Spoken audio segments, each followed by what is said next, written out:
Thanks for the nice introduction. It's such a lovely afternoon. The view is incredible here, and it's an incredible panel we've assembled here as well. Let me just go down real quickly. I'll state your name and your position, and if you want to embellish, you can feel free to do so. This is Claire Huang, Chief Marketing Officer of a little financial institution known as JPMorgan Chase. I think you might have known it. This is David Wheldon, Head of Brand, Reputation, and Citizenship, again at another small financial institution known as Barclays. If you've been to the Barclays Center, he's got a suite, and maybe he can take you there. This is Chris Clark, Group Head of Marketing at HSBC, and David Wheldon, Head of Brand, Reputation. Oh, sorry. This is Mr. Bowman, Chief Marketing Officer at TD Ameritrade. All huge companies that are doing really interesting things in marketing and the financial services industry. So let me get right to it, guys. This was brought up a little bit in the last panel, but I think it still bears some examination. Can a tweet sell a credit card?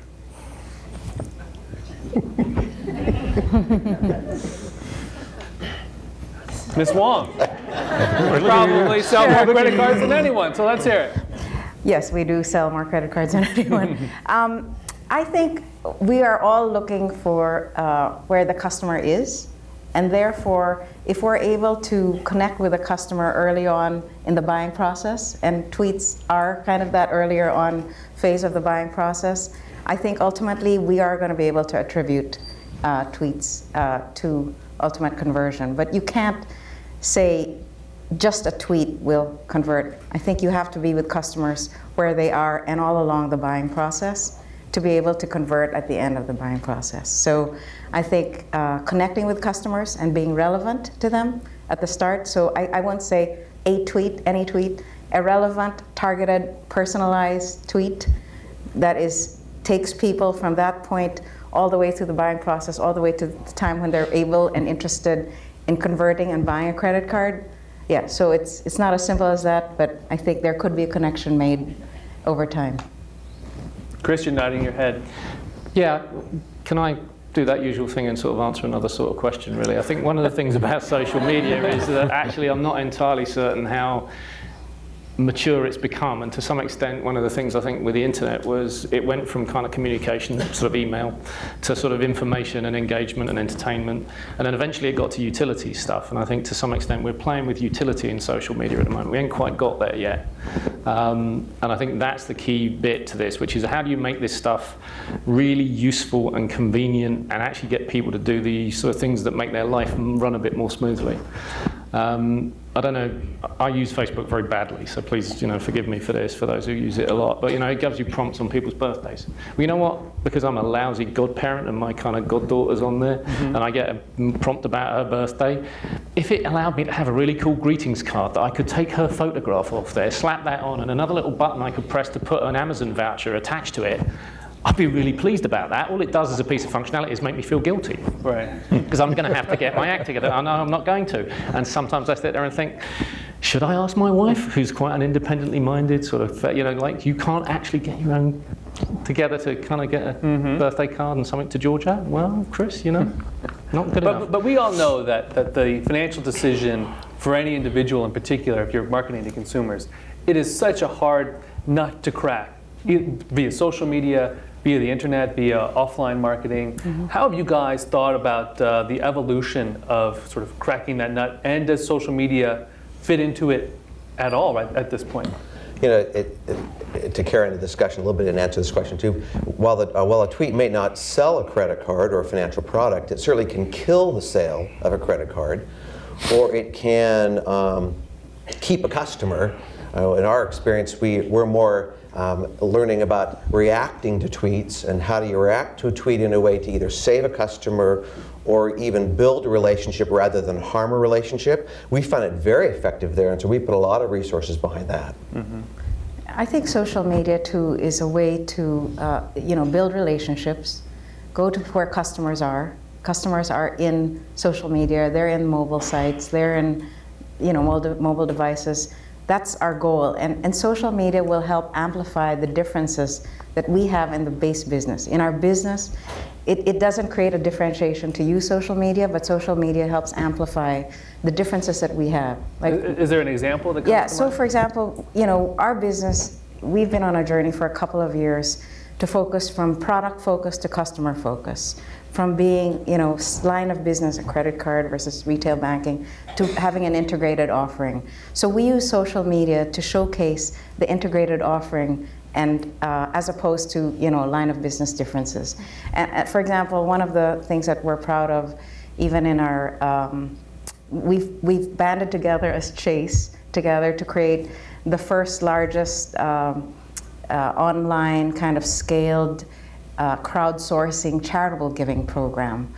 We did that across Chase, where we have the most likes on Facebook. We have 4 million fans, and that was across Chase. We had people vote for their favorite charities, and we gave away millions of dollars.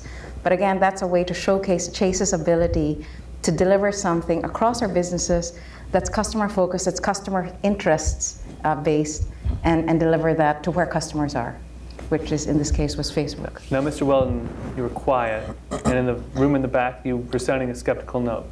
No, I was determined not to say anything. Okay. But I'm going to fail. Simplistically, I think social media is really the equivalent of digital word of mouth. And I find a lot of, I'll use an English word here, a lot of guff spoken about what social media and digital has caused to impact marketing. And people talk about this thing called new marketing. Marketing is exactly the same as it always was. The thing that's very different is the speed of the feedback loop, the immediacy of response that you get, the ability to learn from that, and the ability to react to what your customers do, which means you have to gear up your business in an entirely different way. And I think there's a real internal problem of how to get the most out of the external opportunities. But I'm afraid it's easy to see what happens when things go wrong. So our social media spiked mid last year for reasons that some of you will be aware of, and our ability to respond to that was interesting to watch because we weren't in a good space to respond. How did you respond to that? This, of course, is the LIBOR is that what it was? Situation. We are in the pursuit of truth here, I think. So how did you respond to that? Well, the simple truth is we didn't have the wherewithal to respond. In other words, we weren't organized properly. We didn't have the simple way to get out and do the most important thing, which was to say sorry.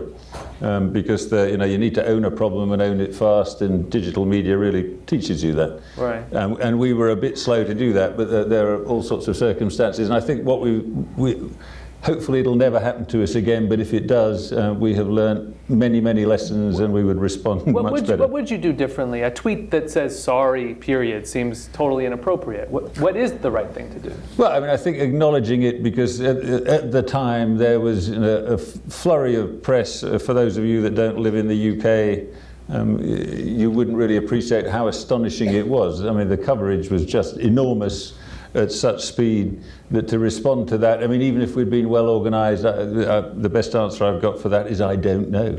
I don't know how you would respond to that, but what you do want to do is to make sure you're in a dialogue with the right stakeholders, that you control that dialogue as much as you can, but you're totally authentic about it. Right. Well, the representative from Amex, I think, said some good things to that effect, right? We don't control the world anymore, the customer does. So it seems like something that's well, and I think it's a fantastic opportunity for our customers that they do control the world, and actually they will need us to respond differently, and they can shape what we do in a way that they couldn't before. And I think dramatically good for financial services if we do the right thing. Well, and you also mentioned word of mouth, the old-fashioned power of word of mouth. Jesus Christ, Dale Carnegie, all recognize the real power of word of mouth. And you have to think, in the studies that you guys have done about making the financial sale, word of mouth is key. And therefore, social media can be, at least in concept, a great driver of business. How are you guys thinking about, to David's point, the power of word of mouth as an opportunity to drive new business? We have, because we're the luxury of being much the smallest business on the stand, we often have a lot more flexibility, and our business has been largely digital from basically the inception of our business. Almost all of our business is conducted online. Because of that, we have had to grow up in that space, and so have maybe more flexibility. And we have great examples where we use social media to build a lot of trust with customers. We have a large business that trains people in investing. It's investor education courses, and they've created a community of people. And if you've been through one of the investor education courses, you join the community. And we go into those communities, and they form study groups and work groups from as small as 10 people to hundreds of people who come in and talk about a topic they're concerned about in our space, investing. And if someone wanted to check out that website so they can get some ideas, what's the You have to go to URL? InvestTools, investtools.com. And so we have investing coaches, we call them, who participate in those communities and play a moderator role, inject content into the conversations, help steer and veer the conversation when they kind of need to. But it's largely an effort run by the people who form their own groups. And what is the role of suggesting or talking about TD Ameritrade in that context? Is it suggested at all? We have found that if you, in our business in particular, if you feel like you're a more confident investor, competent and confident, you will invest more. And so I don't have to go in and say, let me give you a free trade or something like that. If I teach you through a conversation with other people how to trade an option, you're more confident, you'll go out and you'll actually trade an option. And so I win by making them more competent. Right. What about HSBC? So many people around the world, so many different markets. Yeah. I think one of the things for us, firstly, there's a lovely term that we sometimes use around the business, which is a nice way of thinking about things. We call it word of mouth, because it's kind of, it's kind of how that stuff works. But I think one of the other things for us has been a realization, given the huge number of customers we serve in all of our different walks of life, and it probably does apply to my two colleagues on my right here. I'm not sure we need lots of new customers, actually. If we served our current customers really well and used the protocols of social media as a sort of way of understanding how to conduct conversations with them, because that's the conversations they have every day, and they are at least our current customers, so therefore they've got some kind of idea about what we are about, then perhaps we would get more business. I'm sure you guys have got similar kind of dynamics. You've got horrible bulges at 2 products. You look at your entire product lineup in the retail bank, and everybody's got like about 2, which means they've got a checking account and a savings account, or a checking account and a credit card. And actually, the best customer relationships are ones where not only do we have their business banking account, we also have their checking account, we have an account for their kids. It's that kind of stuff. It's about, I think, for some of us, and we're not turning away new business. Let's not be silly. But actually understanding that actually banks, the big ones, have got huge numbers of customers already. And social media, I've got some of my colleagues here from our corporate bank. We're very good at trying to figure out how to bring those customers together using certain tools that are more social media-like. It doesn't necessarily substitute for the fact that we won't bring together a very large group of customers to talk about the internationalization of the Chinese currency, which is a kind of big deal, and you'll get some very important customers turn up to those kinds of things. But how do we also build communities of people who have similar investment? It's that kind of slight wisdom of crowds thing that says, do you feel better about buying this investment product because 500 other people who have got the same kind of profile as you bought it? I don't know. But we believe that social media can teach us a lot more about how to talk to our own customers at the moment, rather than saying, how do we tweet to get a new credit card customer, for instance. Okay. I just think word of mouth happens when you have a fundamental value proposition that is compelling and different and valuable that people want. So in my mind, social media amplifies that differentiation, but you have to have the meat. You have to be, we've invested in our business to make things quicker, easier, simpler for our customers. We have all kinds of different technologies that we've invested in, whether it's quick pay, that you can pay somebody, or we have this great service now that we've developed in the last year called Chase Private Client. And what it is it's a great service where people with a few $100,000 can come into Chase and get both concierge banking from Chase, as well as the great power of our investment platform, investment expertise from JPMorgan. That combined platform. And how many people are in that platform? So we've gone from 0 to 100,000 clients in a year. Right. And that wasn't forced. That was just because the offering was so powerful and so compelling that people just started talking about it, and we got clients. We didn't spend a ton of money on forcing the message. My belief is the great value proposition and the great offering you have will create word of mouth on its own. You don't have to tell people until you deliver. You have to deliver and then tell people. And does social media have a role in that or not? It sounds like... Yeah, it does a little bit, but not a lot. And so we've grown that business. with digital spend, some social media, but not a huge investment in that, and still it has grown because of the fact that it's such a compelling offering.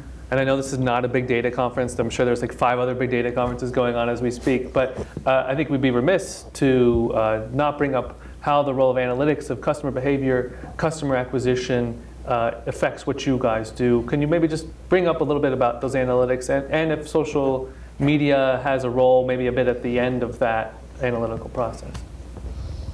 Because we have a lot of really great data about our customers, we understand your investing life.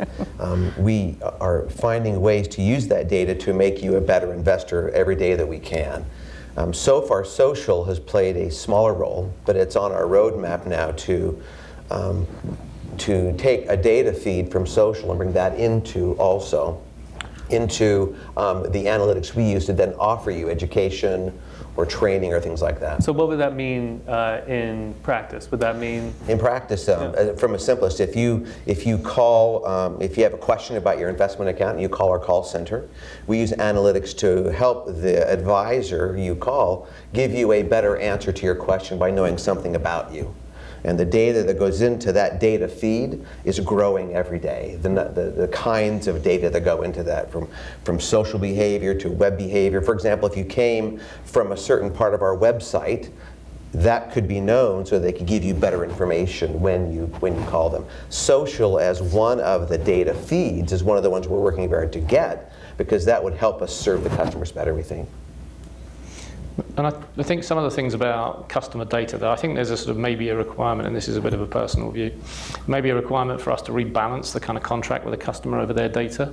I think we should be duty bound to say to our customers, we're going to save you $200 a year and 20 hours of your life by using your information to work harder for you. And that's what we haven't done. You know, CRM systems sit there and they do this kind of, you know, oh, look what he's doing at the moment. Look, he's been on that website. Yeah, look, ping him an offer.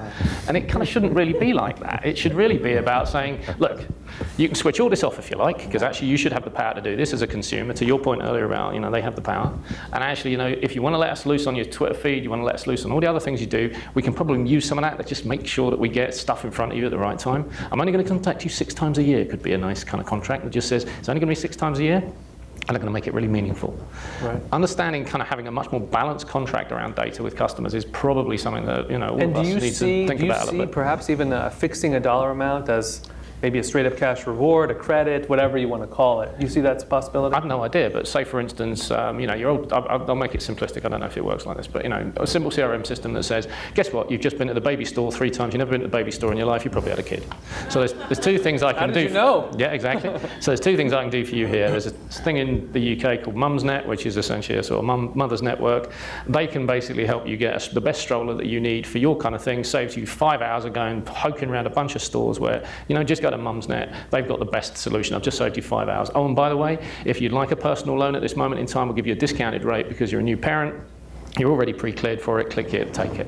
And actually, what I've just done is I've given you a bit of value out your personal loan, and I've just given you a bit of advice that saves you 5 hours. And you've given me, perhaps as a customer, a little bit of a path out of that feeling that you're doing something behind my back. I mean, your point is so well. Okay, there is a point where you have to decide, am I going to use this for good or for evil? and you have to think very hard about how, because if you use it for evil, it will come back to haunt you no matter how hard you try to hide it. Okay, what's the evil stuff? We don't do anything evil, so Seriously, in those contexts, so what do you think would be an evil application of some of the things we're talking about? Oh, we know a lot about our customers. We will not sell that data. Mm-hmm. We will never sell the data about our customers so that other people could then sell you a crib. Yeah. We only use it to help you, in our instance, become a better investor.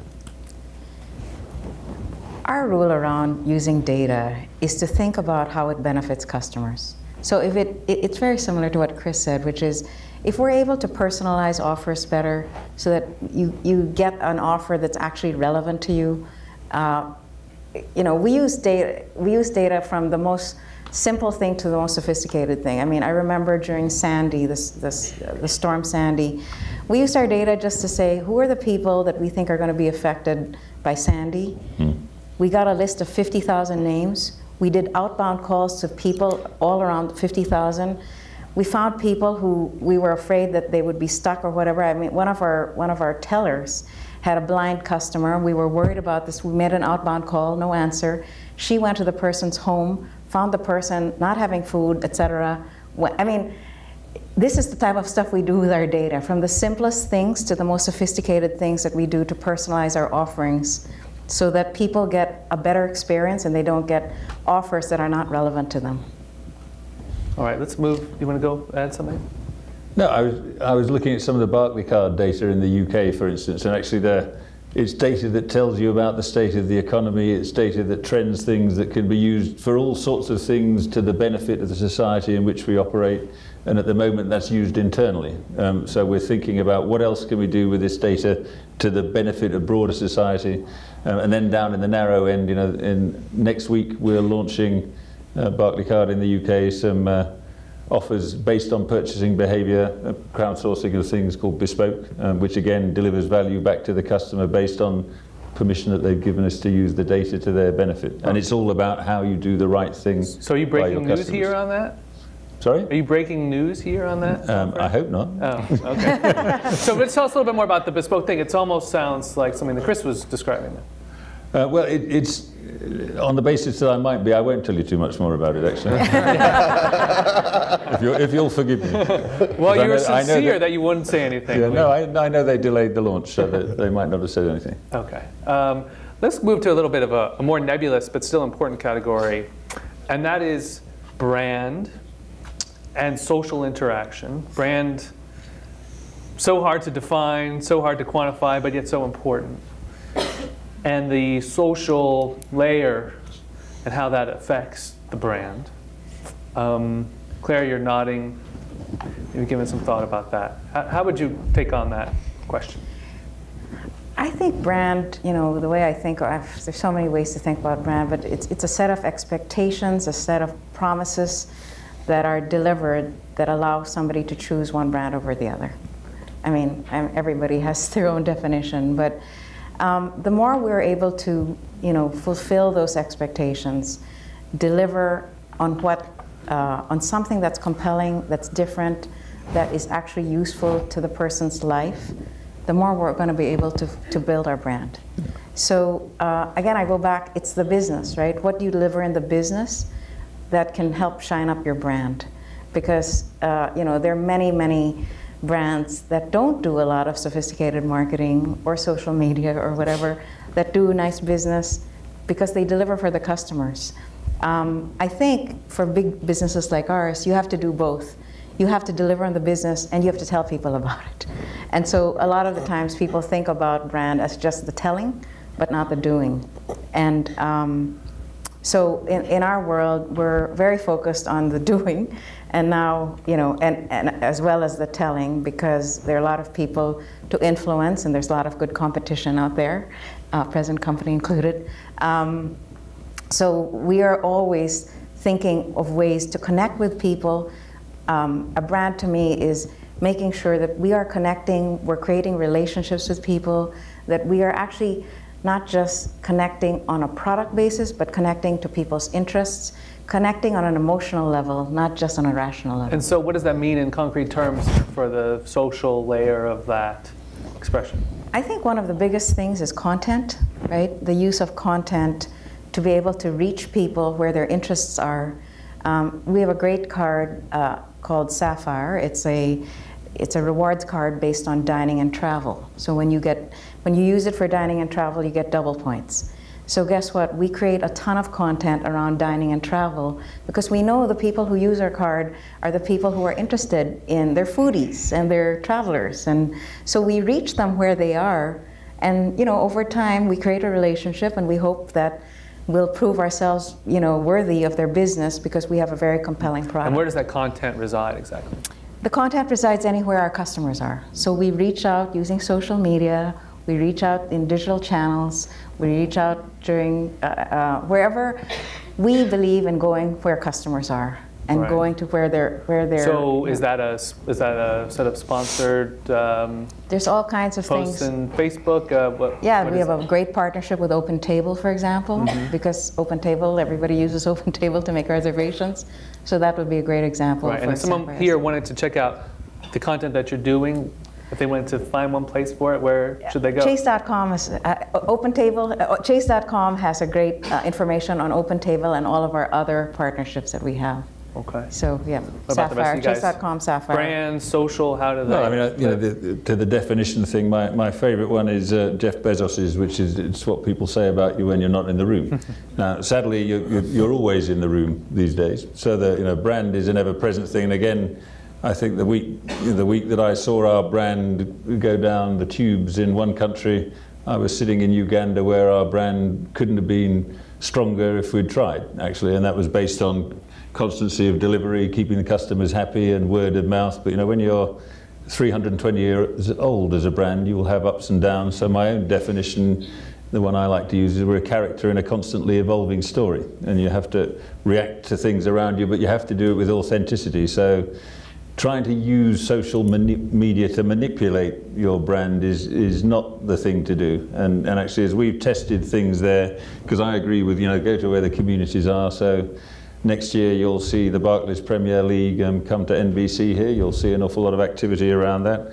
Our biggest fan page is actually the Facebook page for the Barclays Premier League, which I'm pretty sure we will extend over here, and we'll see how that community grows. Now, when I look at that through the lens of Uganda, for instance, that's why we have such a booming business with Barclays Premier League credit cards, because that's a community of interest for them. And what hasn't worked?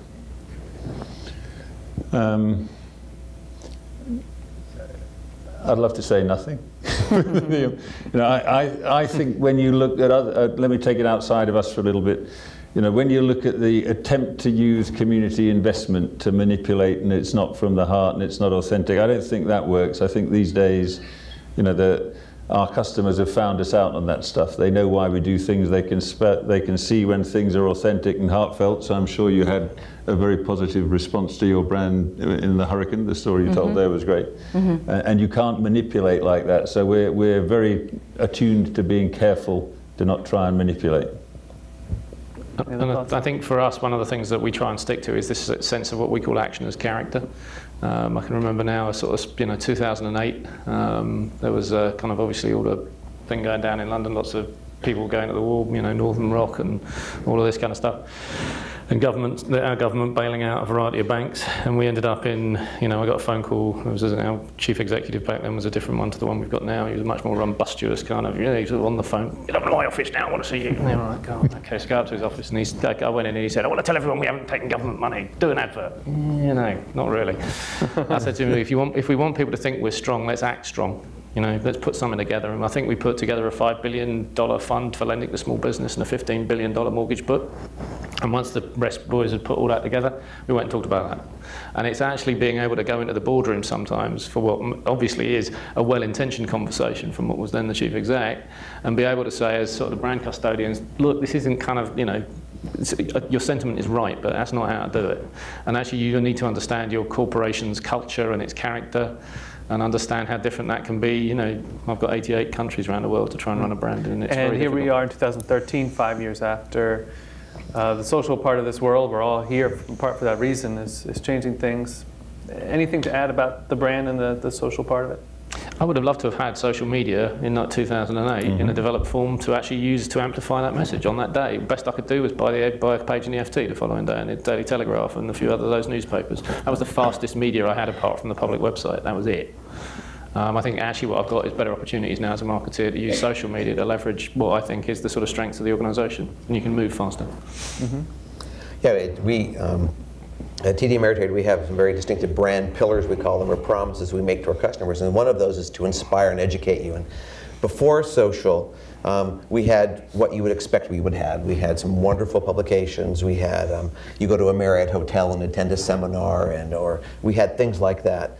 With social, that has been able to expand dramatically, though, now, where we have We have a lot of communities, we have webinars, we have expanded the number of clients we can inspire and educate dramatically with all of the different tactics we've used in social. It's been really quite dramatic to see the change from sort of pre to post.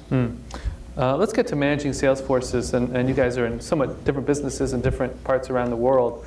I think for an independent sales agent motivated world, this is sort of a tougher question. But how do you control how employees, people trying to sell stuff, mortgage bankers, what have you, use these mechanisms, be it LinkedIn to connect, or Facebook, or Twitter? It's an opportunity, but also a risk. So how do you balance that?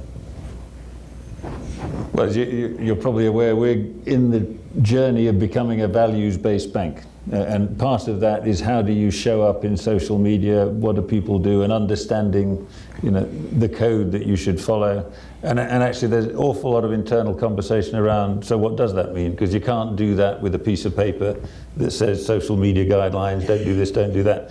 What you can do is to kind of take a deep breath and think what the right thing to do is and what the wrong thing is, because most people will instinctively know when they're exploiting a network. I mean, I don't know how many connections you've got on LinkedIn and what you do with it, but there will be times when you'll hover and go, I should do that, and then you think, no, I won't do that. That's the wrong thing to do. And is there going to be a guideline, written guideline, you think, for Barclays?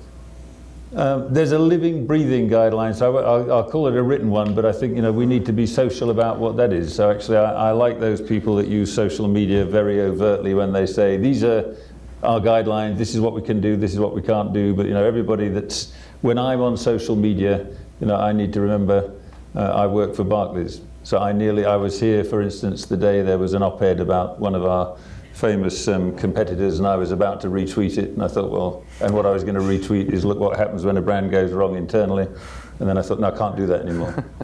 Yeah, I think one of the things that's important that we learned was in the early days of social media, I used to get from some of our seniors a kind of response that was largely, Chris, just how bad is social media going to be? Sort of how often do you beat your wife kind of questioning. It's sort of, and what we've actually done, I think, which is sensible now, is we've begun a conversation, and here you go, free piece of advice to the sort of assembled marketeers, is go and get a risk appetite statement written for social media, because actually they all know what that is. And it might not look like a normal one with a bunch of sort of scales and metrics and things associated with it, but if you go to your compliance guys and go, look, there you go, that's a risk appetite statement. It says what we think is acceptable as a risk. What would that look like? What would be some sentences in that? Well, it's qualitative. It largely says, if you are going to go and use viral marketing or viral communications of any sort, and you're going to leave that open for comment, don't expect 100% positive. Expect a few people to go, I don't like you because you screwed my credit card up, or we don't like you for LIBOR or stuff we've done. You'll get that. You will get it. You have to accept it. Some of that stuff you will need to pull out if it's a customer service issue, and figure out how you then respond to it.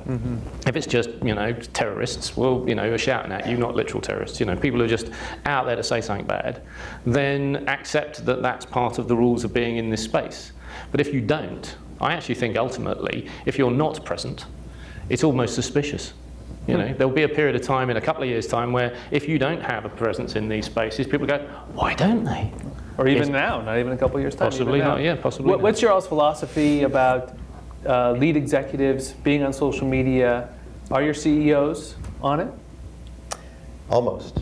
We are. So we have. So you're writing his stuff? No, we're not yet. Okay. No, it's interesting because we're all regulated heavily, I'm sure, but in ours, if one of our salespeople, an investment consultant, tweets and says the name of a company, that could be considered a recommendation to buy that stock. And we get in really big trouble if we do that. And so we have very strict guidelines about that they cannot tweet for business at all. But there was still this hunger from our clients to hear from us in social. And so we created a program that we've just had it for a few months now called TDA Experts, TD Ameritrade Experts, where we found the lead experts in really relevant fields, and we've put them through a compliant, well-documented, more controlled process that our risk folks are very comfortable with. And the way we sold it was no different than them going on CNBC. You let them go on CNBC, these 5 people, these 10 people.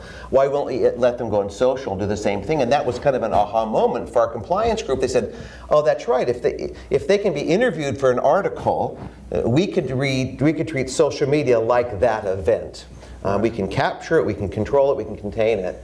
And that seems to be going very, very well for us. And our CEO is just about to join the LinkedIn Influencer Program, and he's very excited about it, and we're looking forward to that. Well, that's doing great stuff, the Influencer Program. Yeah. Any of your CEOs, other top C-level people on Influencer, Facebook, Twitter? No. We've actually had to get quite a few rogue pages pulled down. So this is Stuart Gulliver, and it just isn't. So we've had quite a lot of social engineering. But why not free up the CEO? They're obviously talented, generally charismatic people. If you want to communicate something authentic, what's more authentic than the guy at the top or the woman at the top?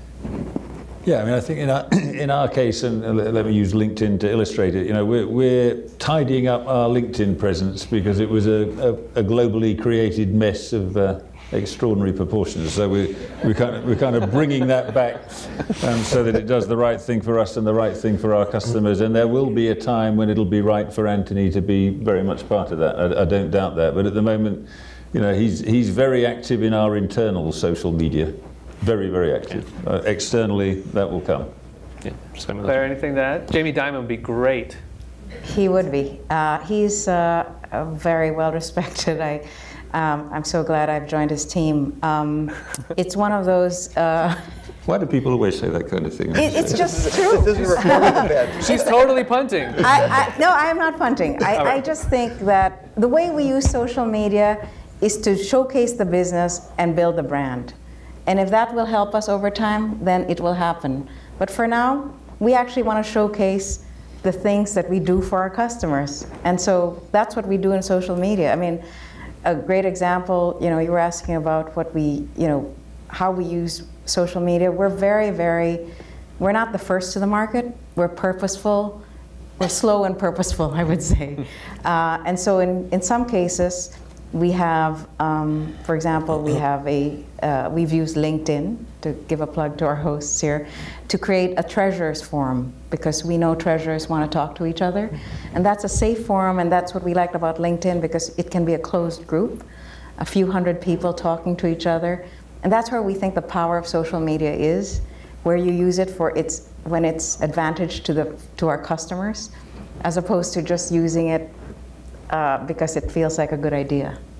All right, well, if you need cover, today, May 2nd, Warren Buffett's first tweet came out today. So you can take that to your CEOs and they can take that to their lawyers. All right, we have about 6 minutes left. I think questions, so many different topics to discuss. I think folks are with microphones.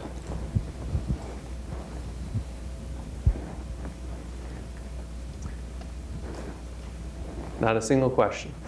Good. All right, they really want more of you guys, so let me ask one more. Maybe we'll end it early. You guys may be getting a bit tired. Oh, here we go.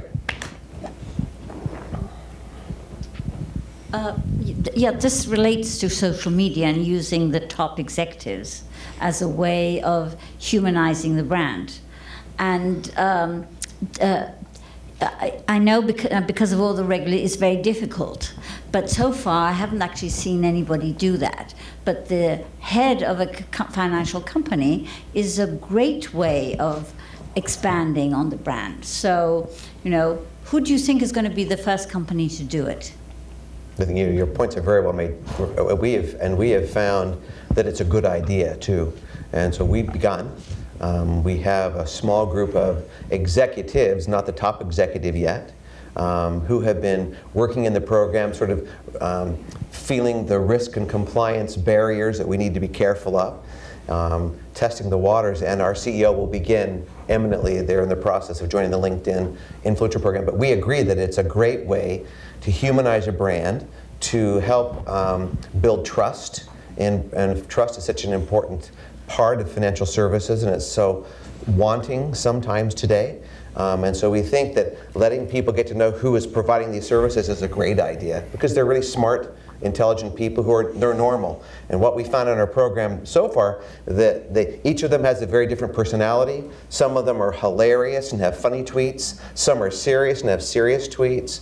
And that's okay, as long as they are themselves and that they're active. And we're finding that's working actually very well for us. Well, it's been incredible to see how well the influencer program has done, and Richard Branson seems to have mastered the art form. Now, he's a good product to sell, right? Mm-hmm. If you were in your positions and you had Richard Branson to sell, that would be easy. I guess in some ways it's about... Well, there is a cultural issue that I think we would have to be very mindful of, because it's not always necessarily a sort of fantastically good idea in some parts of the world where we operate to have this incredible kind of, I love coming back here. I lived here for 4 years. The chutzpah of the United States of America is a wonderful thing to kind of come and sort of drink a bit of again, and you can get slightly less depressed about, living in a land of rain and football. And, but it isn't kind of for everybody. There is large conservative markets of, our Asian customers. It's just not the right. Sometimes it just doesn't feel right. I don't know whether I'm wrong or right yet. It just doesn't feel right. Right. But we've got this personality out there who's sort of, pseudo pop star kind of reality TV personality that is your CEO. It just feels completely wrong. If you do business in China and India and, places in the East, it just doesn't feel right. And I think for us, we'll we'll be a real slow follower on this one. I just don't, think, unless it's a real business topic, and that's related to the kind of, a big business issue, and it's perhaps a section of a speech that he's giving, internationalization of the sort of Chinese currency, the renminbi, something like that, yeah. But coming up to Stuart's office, our chief exec, every day and saying, okay, what do you want to say today? You're like, oh God, Then I take a picture of my breakfast and tweet that, not really. Hi, Rachel Burkell from Wells Fargo. So can you shed some light on how you're funding social media efforts? Has it been incremental, or are you redirecting some of your digital budgets? I mean, where's it coming out of, or is it incremental, and how are you thinking about the funding? And in your minds as chief marketing officers, where do you place it in your marketing mix? Where do you kind of align it most closely to? In many ways, I wish it were incremental, because I think we could do with more to invest. But we're on the whole, the direction of marketing budgets in our sector is south. There are more channels to share them round, and therefore we have to be better at integrating and stretching it further. So we don't have a formula to do it. In my previous company, we got to the bit of going, do you know what, we need to accelerate, let's make 30% of our spend compulsory digital. We couldn't do that because we don't have enough to do it, actually. For us, it's both. We've found we're sponsors of the U.S. Olympic Committee, the U.S. Team for Winter and Summer Olympics. And so when we launched those programs, we established budgets for the Olympics. And all new budgets now have a social component. Old budgets we kind of beg and borrow, but with new budgets going forward, we just add a social component as part of the budget, just as you would have a digital or a search or an offline and online budget. And I think we've had to think very differently about budgets, because essentially the old job of drawing up the battleship against the side of the kind of thing and shelling the hell out of the customer with television ratings doesn't really kind of, but it's incredibly high capital cost to do that. And actually you can be really effective in a lot of this other new media without having to have those huge amounts of capital cost. When David and I were both ex sort of ad guys, there used to be that old rule, 10% on production, 90% on media of your ad budget. Well, it sort of doesn't work like that anymore, because actually you can find that piece of content that takes 50% of the entire budget to just produce, let alone deploy. And you can't think in the same way anymore. So it's, instead of big battleships coming up alongside the consumer and shelling them, you've got to be much more precision strike about this now. And I think that's what social media lets you do. So I actually think you can survive with less money and be more effective. Sounds like you should have your own TV show, Chris. Maybe you can be the start of the HSBC. Oh God, no, please. I can't think of anything worse. Any last questions? If not, we'll wrap it up. Thank you so much to our panelists. It was a really great conversation. Thank you to you all.